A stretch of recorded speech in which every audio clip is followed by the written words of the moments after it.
swing should be as short as possible. The putter swing should be as short as possible. The putter swing should be as short as possible. Most of you have too long a stroke and you ease into it. Putter swing should be as short as possible. That's plain and simple. Most of you have way too long a stroke.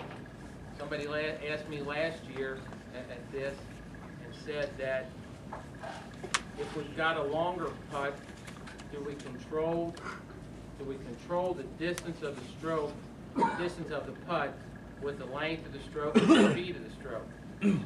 I personally think you control it with the speed of the putt, with the speed of the stroke. Okay, I don't think the stroke should be much longer. A lot of people will tell you differently.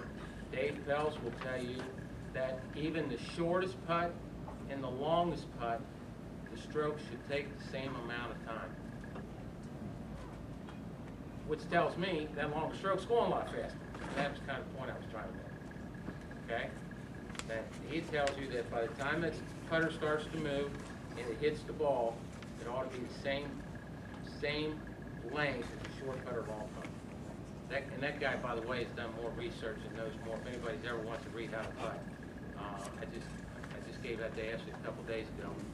That guy's got he's got all the research. I don't have the ability to do the research. Those guys have the ability to do a great deal of research, and he probably knows more than anybody. The butt end of the club, or the handle, should always stay in front of the head. Okay? If the putter leans back, it won't work, guys. Same as it won't with any other shot you're hitting. Shaft has to be leaning forward when you strike the ball. Shaft has to be leaning forward when you strike the ball.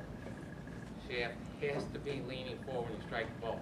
If it's backwards, if you can see my hand, I know some of you are kind of far away. This nice, beautiful, tailor-made putter, got these little lines on it to make the ball stay on the face, get it rolling a little better, a little softer. Guess what?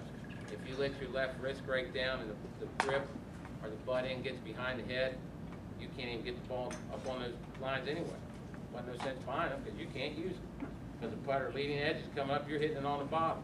That shaft has to be leaning forward. Same as any other shot. The shaft, you have to have forward shaft lean. And this one, and again, I just read this and found and watched this. I think when you need to putt, that you need to hold your follow through for about 5, 6, 7, 8 seconds. Okay? The reason behind that is the Dave Pels theory. He says that we remember things quickly, our short-term memory. We lose 30% of what just happened to us, unless you get old like me, about every 8 seconds. Okay?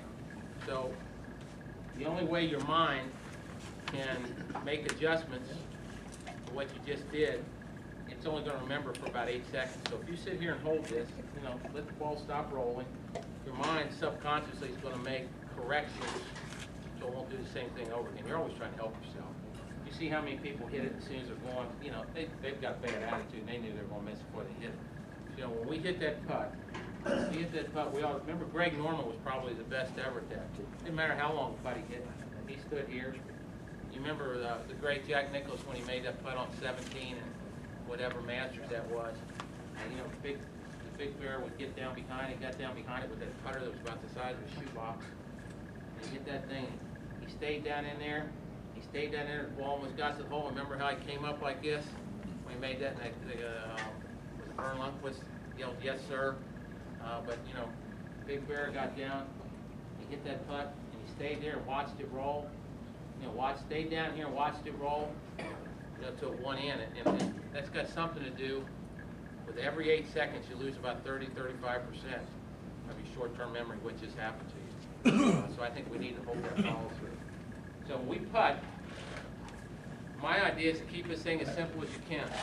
Now, if you're out putting and getting 100, 150 putts, you can do all these manipulations. I don't think most of you guys and gals are in here doing that. Just keep it as simple as you can. Get your eyes over top of the line of the ball, so that you're looking down a line you're trying to putt on. let's keep the shaft leaning forward. Let's get our shoulders and arms lined up, feet about the width of our shoulders, so that we don't have to manipulate the club in all these different directions. We want to keep our feet about the width of our shoulders to give us better balance. The butt end, I'm going to repeat that a lot in everything I do. That shaft needs to be leaning forward. If it's backing up, you can't hit it properly. And let's hold that follow through. Okay? Speed is more important than line. Speed is more important than line. Speed is more important than line. But every one of us will. Every one of us, myself included, we practice more to improve our path. Path, whether we cut across or whatnot, path doesn't matter as much in putting as it does in any other shot. Because the less loft a club has on it, the less effect the path has on it. Okay? So you can be cutting across it real badly. You can be cutting across it real badly, but if the face is pointed at the target, it's going to go pretty straight. Okay? Whereas if you did that with a sand wedge or, a 5-iron or something, it's going to slice like crazy. But with a putter, because there's not much loft on it, the path doesn't affect as much as the face. But we all practice the path more. We'd be better off practicing the speed.